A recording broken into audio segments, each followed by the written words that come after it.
Why is the sky over Ukraine still filled with explosions, even though hundreds of Russian missiles have been intercepted? The reality is that Ukraine has not yet fully succeeded in neutralizing all of Russia's weaponry. Many weapon systems remain securely stored in military warehouses and have yet to be deployed to the battlefield. Even when Russia launches just a few missiles, typically 3 or 4, that small number is enough to push NATO's air defense systems to full capacity. This raises an alarming question. What if the number of missiles were significantly larger? What would happen to Ukraine if such attacks were multiplied? Would its defenses hold, or would they be completely overwhelmed? This threat became all too real during an attack on Kyiv on the night of July 31st. The Giuliani military airbase and a military warehouse in the city were the main targets. At that time, Russia launched yet another large-scale assault, using a combination of missiles and unmanned aerial vehicles. Kyiv was at the center of the attack. Explosions damaged buildings, caused panic, and left devastation in their wake. In that single wave of attacks, Russia reportedly deployed up to 317 aerial threats. This included 309 attack drones and decoy drones of the Geran-2 type, some of which were powered by jet engines. In addition, 8 Iskander-K cruise missiles were launched as part of the operation, although some sources claim the number was 13. Ukraine's defense systems were unable to intercept them all. Only 3 were successfully shot down. The rest managed to slip through the fully activated air defense network. So, what exactly is Russia hiding in its arsenal of weapons?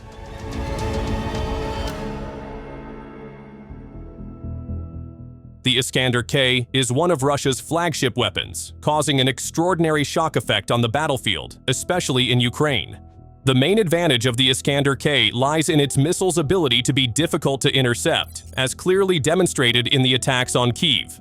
This shock effect arises because the Iskander-K travels at high speed, with exceptional precision and maneuverability that make it nearly impossible to be blocked by Ukraine's air defense systems. Accurate to within just a few meters of the target, this missile can completely destroy vital Ukrainian targets before they have time to react or take defensive measures.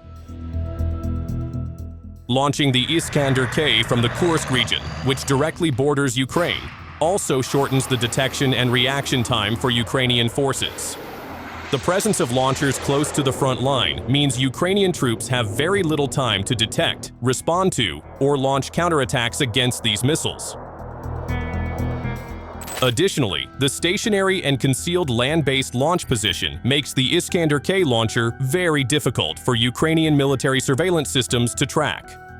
Unlike Kalibr or Kh-101 missiles launched from ships or aircraft, the Iskander-K launcher can more easily hide in terrain on land and does not require ships or aircraft to relocate, thereby reducing exposure to enemy radar detection and intelligence.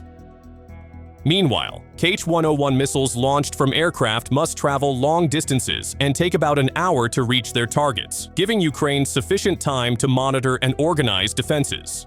In contrast, the Iskander-K's speed and maneuverability are much faster and sharper, and its launch from land close to the front line severely limits Ukraine's ability to respond.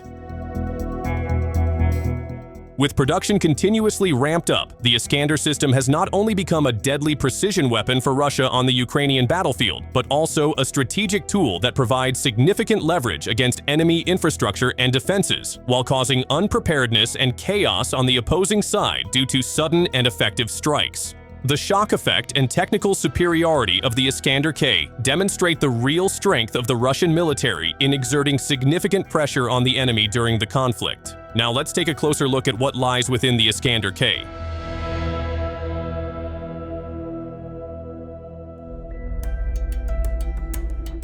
The name Iskander-K actually refers to a cruise missile launcher system that can be launched from the ballistic Iskander platform. The missiles used in this system, namely the 9M728 and 9M729, have impressive capabilities. With ranges of up to 500 kilometers and 2,500 kilometers, and warheads weighing 480 kilograms, both are capable of delivering precise strikes within minutes. Their flight speed makes these missiles difficult to intercept, even by the most advanced defense systems. Not many know that the Iskander-K is an improved version of the legendary Soviet-era system, the RK-55 Relief, which used the KS-122 missile. Although some open sources mistakenly link it to the ground variant of the 3M14 Calibar missile, which itself was developed from the naval version of the S-10 Granat missile, in reality, the Iskander-K has deeper and more distinct Soviet technological roots. Colonel Yuri Ignat of the Ukrainian Air Force Command himself acknowledges that this cruise missile is no less deadly than the ballistic Iskander-M missile. Its high reaction speed and short flight time make it very difficult to detect, let alone intercept. It is not merely a weapon, but a psychological tool capable of lowering enemy morale on the battlefield. Interestingly, according to Ukrainian military intelligence reports last June, Russia has now reached an extraordinary level of cruise missile production, about 300 units per month. Of that amount, 20 to 30 are Iskander-K missiles. With the intensifying conflict, Russia's defense industry has responded aggressively and efficiently. Missile production is predicted to increase even further, reflecting Russia's full readiness to face mounting pressure. The public is also increasingly highlighting the presence of the Patriot air defense system in Ukraine, which seems to be losing relevance on the battlefield. Russia's latest missiles are said to be capable of deceiving this system, making it appear almost useless. In an interview with the Wall Street Journal, several sources from Ukraine and the West expressed their concerns. The American-made long-range surface-to-air missile system, the MIM-104 Patriot, is increasingly showing limitations in countering Russian ballistic missile attacks.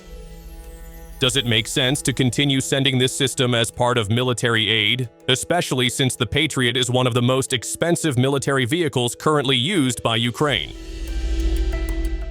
If Russia truly succeeds in accelerating and increasing production of missiles like the Iskander, then the challenge to Ukraine's air defense will become far more serious. Soon, we will see whether Ukraine will continue relying on the same approach to face the next waves of attacks from Russia, or if there will be a change in strategy.